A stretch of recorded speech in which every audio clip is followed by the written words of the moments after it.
Folks, welcome to the Lead In podcast. I got my man Connor on here, fractional CFO, fractional bookkeeping.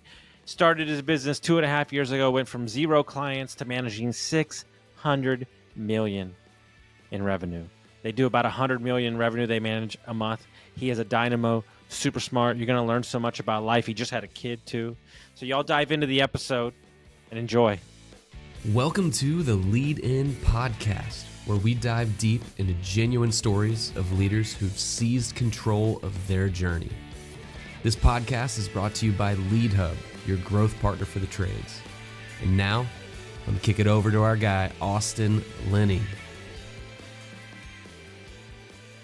Oh, guys, we got him. Now, here's the deal. I'm scared because there's only one other person that I've met in my life that's as smart as you, and he's my best friend. And you know, I think smart's the wrong word, right? We have Connor here. I think you think through plans deeper than others, right? I read your post this morning, right? And you said I'm gonna sell in 10 years. You just literally said I'm gonna sell. That's what I'm gonna do. And it's rare for me to find somebody like me too. I told my fiance when I met her, I said I just got sober. I said, give me 10 years. I said, I'm going to be a banshee for 10 years, and then I'm going to switch into more of a consulting, teaching young kids, and I'm going to do that at the back of my career. When you have that timeline in your business, it's really easy to work hard in the moment because you know, right? There's a timeline. There's a game clock, right? I mean, it doesn't let me say I'll do this tomorrow. I love that. So before we jump too far in, kind of give everybody a little bit of your backstory, what you do, and then we'll kind of go from there. Sure. So about 2.5 years ago, I left a small kind of local business in the media and marketing space. A couple $1 million revenue, was growing quickly. You're very typical what you see on S&B Twitter, although the industry was different. No finance function, no bookkeeping, no accounting. Wife is doing the financials. And they had some complexities there that were more complex because they had entities and international employees, and they tried to do the whole entity thing internationally, but that's a whole another topic. And so that really opened up my eyes to the kind of this really our core market, sub $25 million revenue business, what the insides of that actually look like, and what are some of the concerns, issues, complexities that they deal with. And transparently, that just got me more confident. And then more or less decided to start a company called Scalable. So now we do kind of fractional CFO, bookkeeping, controller, FP&A services. We'd like to move into some other tax, and then moving more into kind of the product space for that market also. But really right now it's like I said, core market, sub 25 million, trying to provide high quality fractional CFO, bookkeeping, FP&A controller services, just depending on what the need are. And the very simple answer is the owners need more insight, someone who's kind of seen lots of different businesses, sometimes in the same industries, sometimes in different industries, and just help them be able to run and operate their business effectively and know what's going on and know what the next steps are, and try and be able to do that without having to go hire someone full time. And we kind of we want to scale with people until they get to the point where they need to go hire someone full time. And that's a success story for us. Right. So that's kind of the very simplified version. And transparently, I've loved it. And we've got a team of about 15 people now. And all of our audience comes from Twitter and referral business. And as you kind of alluded to in my post, it's social first, right? I'm never going to promise this, but the goal is to never have to run ads or PPC or anything and just go, hey, if I put out good content that's helpful to people, it should feed the back engine of the business and allow us to grow in the right way. And there's some other benefits to that, but that's kind of the very simple version of what we're doing, what we're working on, and where we like to go. How long ago did you start the business? So it would have been November of 2021. Actually, someone that you know from Twitter, Stephen Ullman, he's big on trying to get people to quit their W-2 and go work for themselves. So he called me one Friday afternoon and said, hey, you already have one fractional CFO client that wasn't even structured around, like I wasn't even calling it fractional CFO at the time.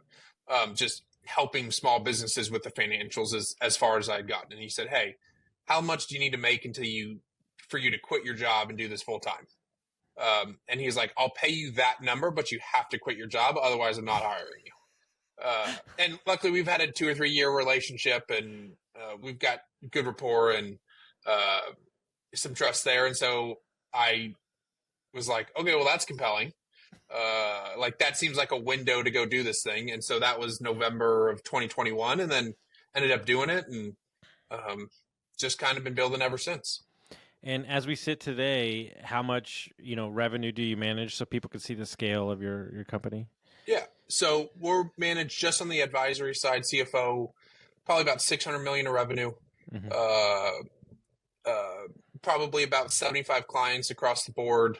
And like I said, they're all like, if you take out 2 or 3 clients, the average of those really sits between that 5 and 25 million in revenue. Okay. That's where 90% of those clients, that we just happen to have 2, I think it's 3 that are like north of 50 million that kind of skew that. But like, it's very much we see a lot for perspective. That's probably about 575 million of spend. And so it's like, we like to say it's basically $100 million a month that we're overseeing going in and out of businesses. And so I wanted everybody to get the picture of the scale. I'm actually in the process of over the next year or two teaching myself this aspect of the business, because it's not an area that I deem myself, skilled in. And I think when I'm doing with the business that you're unaware of that we're building right now on the side, I need to be versed in kind of understanding this framework. So I'm learning. But I think what's interesting, right, is the no ads, you went from 0 to managing 600 million is a lot, and obviously it's not. We just throw it off like it's easy. But what my question to you is very simple: like, who did you have to become as a person from 10 million to just say, let's start at 50 million? Yep. Who did you have to become in that time frame? Yeah. I mean, really simple, right? It's you had to learn to figure it out, right? And this most simple way of kind of describing what that actually feels like is, I was going and pitching CFO services to customers and clients that liked me as a person and was willing to bet on me to figure it out. Like at that 10 to 50, 60, probably even upwards of 100, it was like, transparently, I didn't tell people I had this big, long, fancy track record. I was trying to be honest with people and say, hey, look, my job is to go figure it out for you. And that became very much a skill for us. And then really about 100 million is when I hired my first team member. And then that's obviously shifted a lot since then. But really it was like what SMB Twitter talks about. Like, it's the grit factor of just like, you just got to learn to figure it out, because people were asking me questions about businesses that I didn't have any clue. But like, they were okay with that, but the job was still to go find them the answer. Well, I think what's interesting, right, and I think what people don't get is we've got an investor in our business now, and that's a long story on its own for a separate podcast. But he's told me from day one, he's a very successful man. He said, I'm not invested in, I get the business. I sold my business for millions, and I understand the HVAC space. But let it be known, I'm investing in you because I believe in you. And when I learned that as an entrepreneur and a business owner, then I was more focused on making sure that I was stuck to my values, my core beliefs, and the business becomes, I'm not saying easy, but it's more of a manageable metric in the business when you know that but it's also a lot of responsibility too. Sure. Yeah, no, I mean, they were like, I'm a early riser. And so there were days where I had to wake up even earlier, and there were days I had to stay up even later. And like, transparently, it was like the old Gary V got me through some of it, of like the embrace the suck. Like, it does suck some days, but like, you signed up for it, so don't complain about it. Like, I tell my team all the time, like, you said you wanted to eat, you better be hungry. Yeah, like, I wanted to go do this. I wanted to jump off the cliff and go run my own business. Like, no one in history said it was easy, so don't expect it to be easy for me. So you start bringing on team members. You know, I don't know if when you were a young kid, you were dreaming about, you saw yourself as a leader of people. You know, where did you take your learnings and kind of what's your philosophy when it comes to like leading a team? Yeah, it's a good question, and definitely one that like first employee would have been summer of 22, right? So I've had team members for 21 months, give or take, right? So still trying to figure all that out. The very simple version of it is um, high trust, kind of the give trust first, right? Let them fail. Say, hey, look, we can replace clients. I can't replace good team members. That's much harder.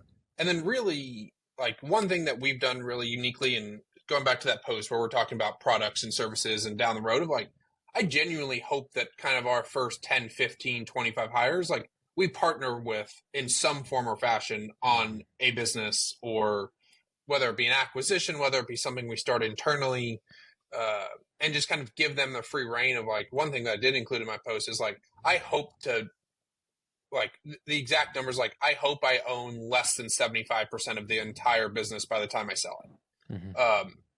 Like that's it, like a real goal for me. I want real partners that have real skin in the game and that can earn transparently like millions of dollars when we do go exit the business. And so the very simple version of it is like high trust, make people feel like they're real partners in the business, give them real autonomy. Like someone came to me the other day and asked for budget and said, hey, I think we need to go hire one more person. And it's like, you know what?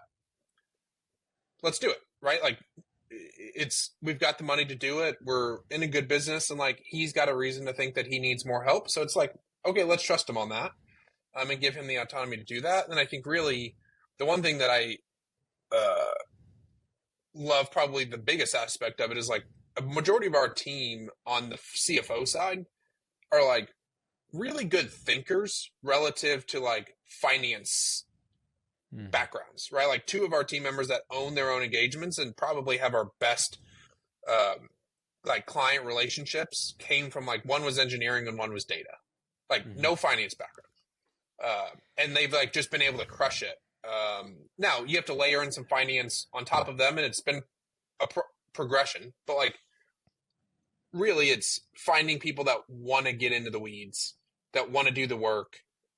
Because I've also told people like the SMB finance world of like this 5 to 25, they don't need sophisticated. They need a partner. Yeah. Well, I mean, you know, where I think we've lost a lot, and I've had this conversation multiple times, and I've had this conversation with Chris from System 6. I've had it with you. I've had it with other carrier who we use for a lot of our vendors. We're in business together, boys and girls. Yep. This is not a I tell you what to do kind of business. This is I got 70 irons in the fire, and the more I got to focus on what you're doing is the less I can focus on what I need to do. And so I told carrier, I said, we order a product and it shows up. You give us the best price you got at that day, and we'll continue to feed you. Like Chris is System 6. You do our books, and if you fuck up, then we're going to tell you that you fucked up, and you have an obligation to fix it. And instead of being a dictator and saying, "Oh, this is the way you're going to do it," you're not going to get anywhere. Yeah, it's like if I value my team members, and they need to like show that I value them. And that comes from like, I would say not even the big things, right? Like, I've got people on my team that have been able to go from W-2 to working alongside me, and feel more entrepreneurial and to make more money. But it's also like, if I want to give them responsibility to take off my plate as I grow the business, then like it starts in the middle, like in the micro, right? It's the like, hey, Connor, I think we need to go hire someone to help with some of this back end work. It's like, great. Like, dude, I'll trust you. And if 6 months we're wrong, then like, great. It's an offshore analyst. Like, it's not going to cost me an arm and a leg. And like, when you zoom out to like, to your point around the 10-year goal, it's like, it's so inconsequential. If that doesn't work out, it doesn't matter. Dude, Reg, I'm going through a weird time right now, and I interviewed Reg yesterday, and I asked him some advice. So I handed over CEO reins about 6 weeks ago, right? It was a 2-month process where we gave it up. And now my whole days are spent with kissing babies, more acquisitions, work about the second location, negotiating contracts is kind of my specialty. And I'm busier. I have multiple businesses. I'm busier than I've ever been, but I don't feel like I'm doing anything anymore. Yeah. Because I built my whole life on work, right? And he said, what you have to understand when you get to the scale that you're talking about is that there's 1,000 decisions made every month. And you have to make about 5 decisions a year. And those 5 decisions are greater than those 1,000 decisions. Yeah.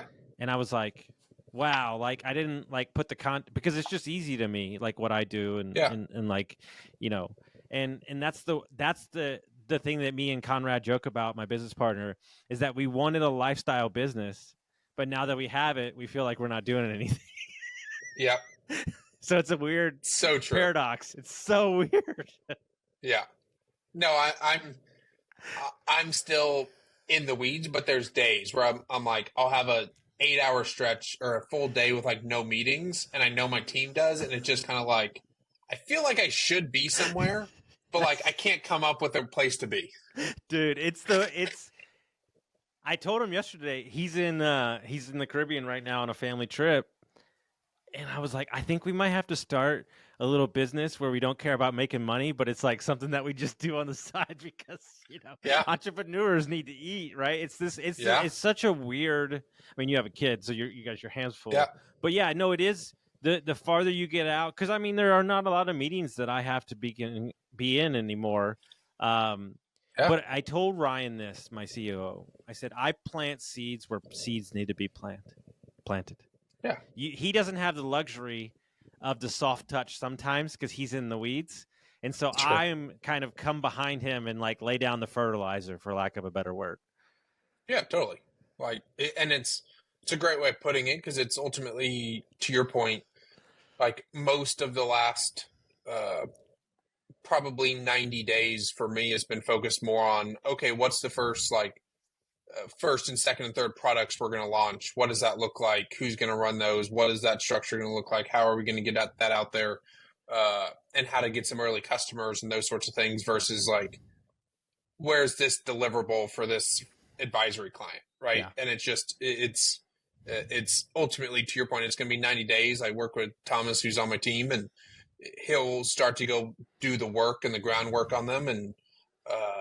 And then once we hopefully get one up and running that's working, it's like, great. Now it's time to kind of, to your analogy, like start laying the fertilizer for the next one. Mm-hmm. And that'll start to come to fruition 90, 180 days later. Yeah. I love it. All right. So we're going to unpack some finance stuff for businesses. Yeah. And I'm going to go ahead and say it for you, so you don't have to say it for yourself. If you don't have clean books, don't hire a CFO. Correct. How many times did you say that? Yeah. And that comes from starting the advisory business first and going, yeah, we can help with that. And then realizing very quickly that there's a whole nother problem there. And it's just like, hey man, like I don't know what to tell you, but I can't help you anymore. Mm-hmm. Like it's probably the thing that we now default to the most, is because like on the advisory side, very early on in the first year, we would say to people like, yeah, like here's kind of what we can do for you, right? Like here's the process, here's the timeline, here's expectations, all the things, prepare a scope, great.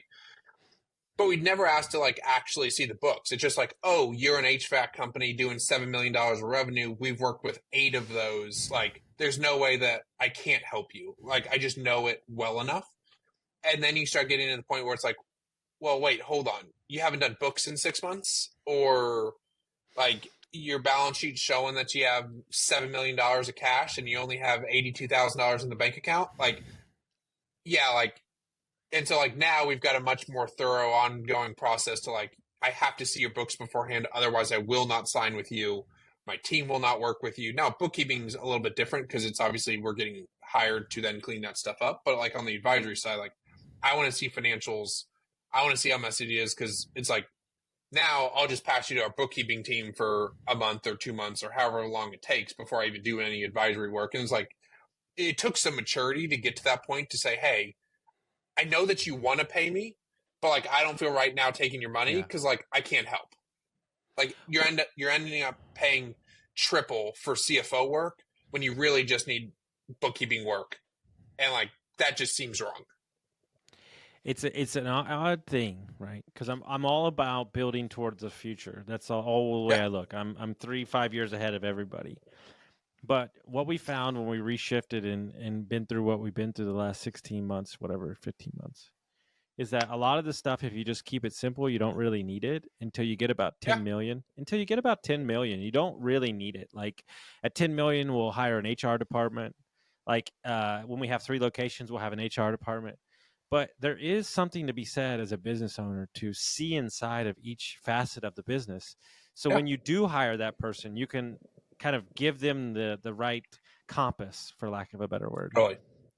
Yeah. It's like we see, even for us, we see people's, I mean, it's why I preach about it on Twitter so much, right? It's people see the CFO role differently based on who you are and what your context is. Mm-hmm. And so it's why, like, it's why I think we have much better understanding from day one of what we can do for someone that reaches out, because we're social first, because they've read the posts and the tweets and how I engage with people, and maybe even DM me sometimes or ask questions publicly or whatever. And so they have some context to that already. And ultimately it's like, we have some clients that just want to call us when they want to call us and put a more traditional retainer, and some people, they want us in the weeds. And it's like, great. Like, there are different types of CFOs, and those are all okay. But to your point, it's like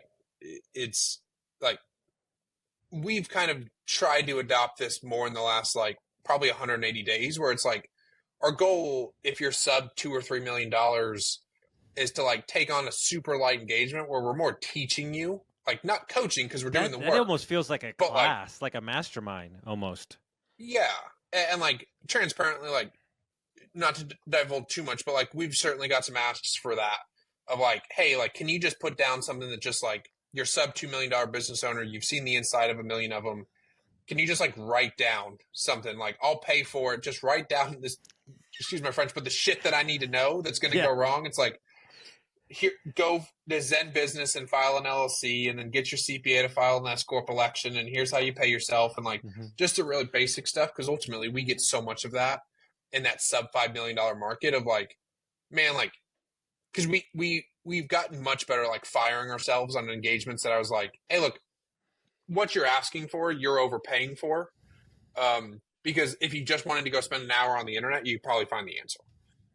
And for whatever reason, they might have the capital to pay for it, or outside capital or whatever. And so, yeah, it's like below that, it's just the basics, right? Like, go do your own 13-week cash flow model for a bit, or go do your own forecast and realize that there's a skill set to it. And it's not made to be 100% accurate. And like, it's why, like, at first we really started at 1 million, but really, like, we really don't want to take on work under 2 or 3 now, because ultimately it's like, to your point, like, you need to go learn for yourself to some degree. You know, Raphael Quinn posted about this. They bought a business, bad accounting. He spent 6 months. He said it changed his life when he looked at his other businesses. You know, for me, we're working on big M&A deals right now, and this is large money, right? And I want to know enough to eloquently speak in a room to understand, you know, the difference, right? And I started off with as simple as this. Conrad taught me. He said, I call it the 10, the hour, and the 3-hour rule. I said, what is that?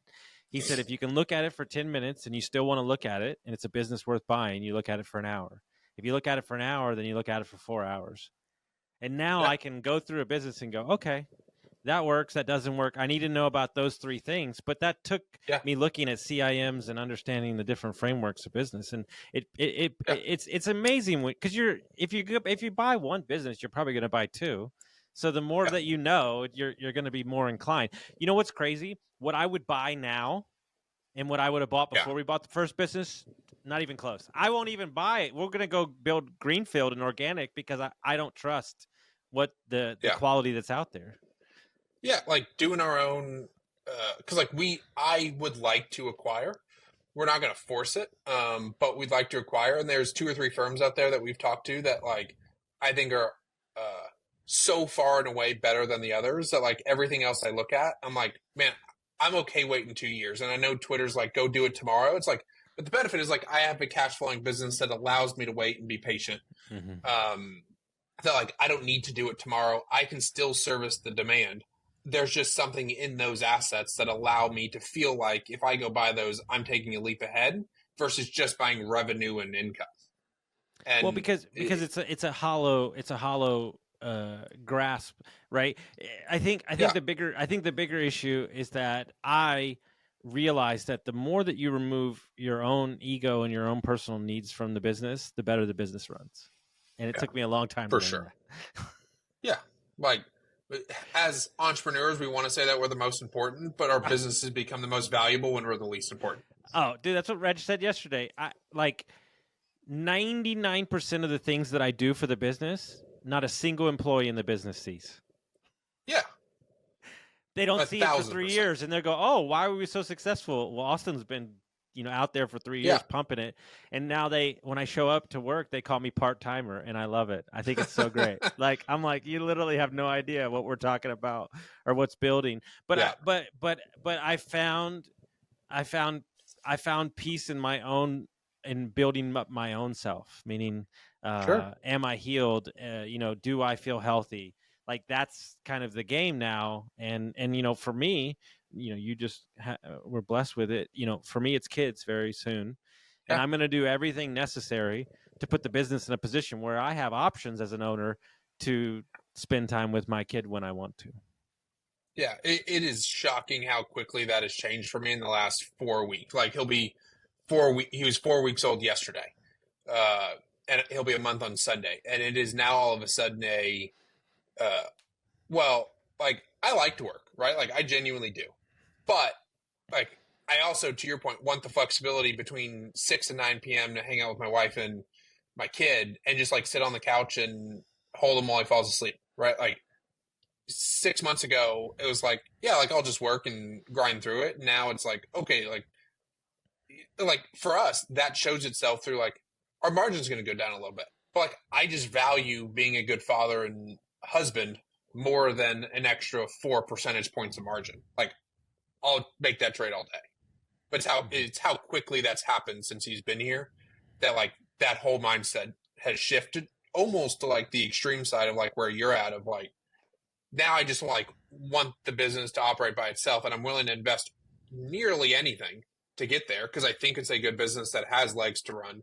Mm-hmm. And I just want to become completely non-important so that I can either work on the things I want or just do the personal things in my life that I want to. 1,000%. And so, you're in a business where this is a very tricky dance because people are very emotional about their money. Yeah. So how do you build trust in a relationship like that when they, it's the same way I feel about the bookkeeper. It's very, intimate relationship with the books. What have you learned over your years about trust when it comes to managing people's money and kind of giving them advice? Yeah. So it's the thing that I didn't realize until a few months in is,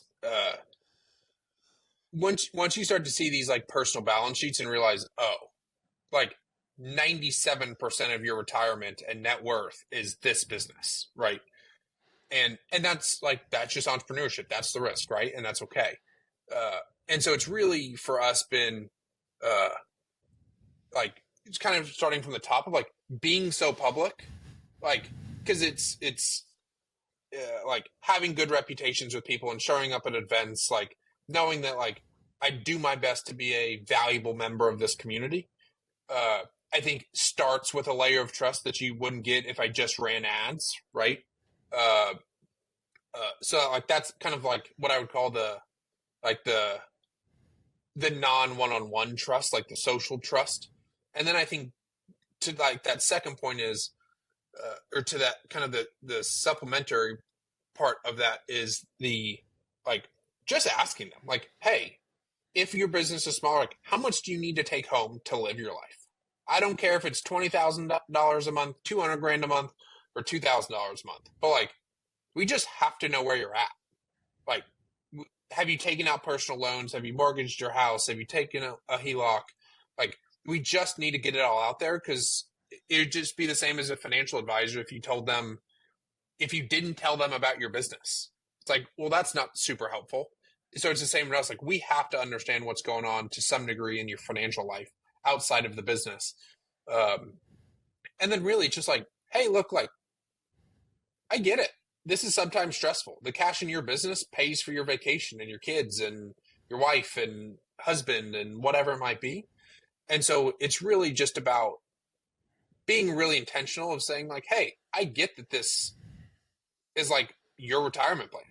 Like, it's really just understanding that, because I do think that there's a fractional CFO community out there that, like, I would say is a whole different class than what we do, which is like they're the CFO of ServiceNow and they took them public and made $82 million and they can come consult for $1,500 an hour. It's like for me, I get it. My wife doesn't work. So like, I have the same responsibility to make sure that I can make money so that I can provide for my family. And when you put them in the same seat as yourself and go like, let's just say my business went to shit tomorrow. All our clients fired us. Like, that stressed me out, right? Like, that's why I preach so much on the savings side. Like, we have 4 years of runway and we're cash flow positive. So the runway is technically infinite, but like, you get the idea of like, everything went to zero. It's like, it's like, I will always preach, and I get backlash sometimes. Like, you shouldn't pay your vendors early. You just shouldn't. Like, you should have real compensation structures that aren't just a discretionary bonus at the end of the year. Because then you have to make the choice between being a good human because you don't have a justification for not paying them their full bonus. And it's just like little things like that add up to dollars in your pocket.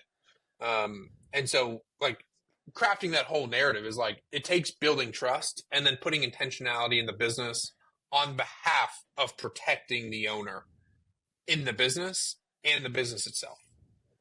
I love that. All right. So you got a business, you're running it, you're doing 1 to 2 to 3 to 5 million.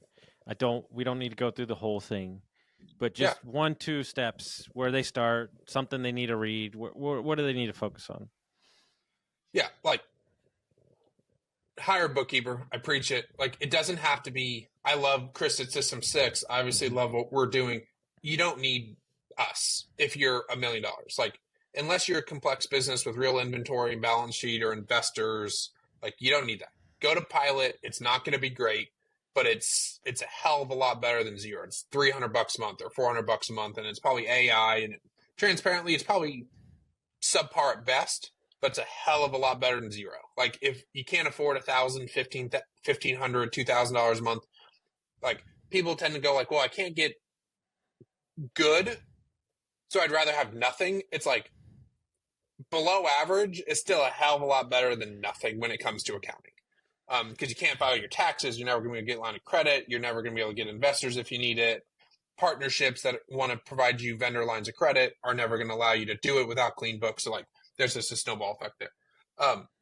So like, very simple, get a bookkeeper, review your financials every month. I don't care if you're a one-person company and you're doing $10,000 a month. Get that QuickBooks spreadsheet and stare at it for an hour, and think about, okay, does the business, do the economics of this business make sense? Is my gross margin anywhere between 30 and 80%? Sub 30, you're going to struggle unless you're a commodity type business, which is high volume, which you probably wouldn't go into that business if you didn't know that already. So you want to sit 30 to 80% gross margins. And then there's some positive number at the bottom. If there's not a positive number on the bottom, go compare it to last month or the month before, or find some sort of like escape velocity. So like, those are the two things that I would say is like, if you want to be successful financially, just start by like locking, even if you hate financials, lock yourself in a room for 30 minutes, do the Pareto principle. Yeah. Like, just keep it simple, review your financials, get somewhat clean books, and you'll be better than most. The mindset that I think, and I kept it in my early 20s, that I think most entrepreneurs keep, that I think is very dangerous, is they try to out-earn their problems. Yeah. They try to create top line, right? I heard something a while back. Yeah. Your business can only do two things. They can't do the same thing at the same time. you can either grow top line revenue or you can grow bottom line revenue. They can't be grown at the same time. Yeah, it's true. And you just need to come away from that, staring at the paperwork is are my expenses in check? If not, there's work to do. And it's what do I need to do next? Based on performance of this month, just like if you go run a mile and your goal's to run it in 8 miles, or in 8 minutes, and you run it in 8:10 or 8:10, go practice until you can run it under 8 minutes. It's no different than with financial. If you want to get to $30K a month and you're only doing 20, it's great. If you don't think that there's an expense question there, then great. You then have additional capital to grow the top line, and that's a whole different conversation. But it's really simple. You can only control the top line or the expenses, like you're saying, and you got to pick one each month to go focus on. If you're under 3 million, that's all you got to do. No, the greatest thing I ever did for myself was 2.5 years ago. I hired a personal bookkeeper for my own finances, and I went from taking a month to do my taxes to about 2 minutes, and it's the best money I ever spent. She's a single mom building a side business. She has 15 clients. I would gladly pay her every month. It's just made my life a lot easier because I don't have to worry about where everything's sticking because I have a lot of different stuff going on. Just that little simple thing is that peace of mind is amazing when you're running and gunning. We probably get 25% of our clientele, unlike traditional businesses, not searchers, is, hey, I want to go get a line of credit. I want to go get a credit card. I want to go get some outside capital in some form or fashion, and my books aren't clean. It's that means you probably waited 6 months too long to reach out, and it's going to take us 30, 60, 90 days to go do that. Probably means you needed the capital 180 days ago. Yeah, ain't that the truth? Yeah. Or, dude, we're about to have a meeting with our bank in 2 months. I told everybody at the bank, I said, I'm having one meeting. I said, I'm having one meeting. I said, it's going to be way too much information. I'm going to lay out to you the next 1 to 3 to 5 year plan. And then you're going to know where we stand, what we're going to do, and you're going to tell me how you can help me, period. End of story. Yeah. And the only reason why we can do that is because we got our shit together. Yeah. It's banks don't banks, of course, they're going to calculate risk. There's no creativity with inside a bank. There's no creativity with inside a bank. If you can show clean books and that you make money and have a real business, you can find someone to give you the capital that you need in 1,000%. Some form or fashion. And more importantly, get it before you need it. Yeah. That's that to me is kind of the we've seen this so many times. When you need the money. I'll use me as an example. Right? This is a lesson for everybody. I could have asked money in January when it was slow season. But right now we have 4 million, 5 million worth of projects that started in April 1st. We're going to ask for money July 1st when we have 4 great months. He told me too. 4 great months of the P&L looks like it's like gangster because we're billing out huge clients. And he goes, ask me then. Don't ask me in January. Yeah. Yeah. Ask for it when you don't need it. That's banks make their business based on lending to businesses in peak season, businesses at the top of the cycle. That's how businesses make their loans. At the top of the cycle, you won't get your banker to return your phone call. Get it when you don't need it. I would much rather you take an extra $1 million. Get it when you start seeing the emails. Yeah. Yeah. Go put it in treasuries. I don't care. Go get your working capital and start to funnel it through your business, your line of credit, HELOC, whatever it is. There's no reason why a traditional SMB shouldn't have some sort of open working capital AR factoring just to start using it. Well, the greatest line in the history of the world, but relation to sports, but you can put it in life in general, is nobody wants to be the coach after Phil Jackson. Life is about positioning. Don't ask when rates are low and the market's humming. Ask when they're coming to you and asking you for money. Go, take a look at it. Yeah, totally. Couldn't be more true. So, okay, one more question. So you're at 25 million. This is for the big dogs. You're at 25 million, and you want to go to 50 to 75 million.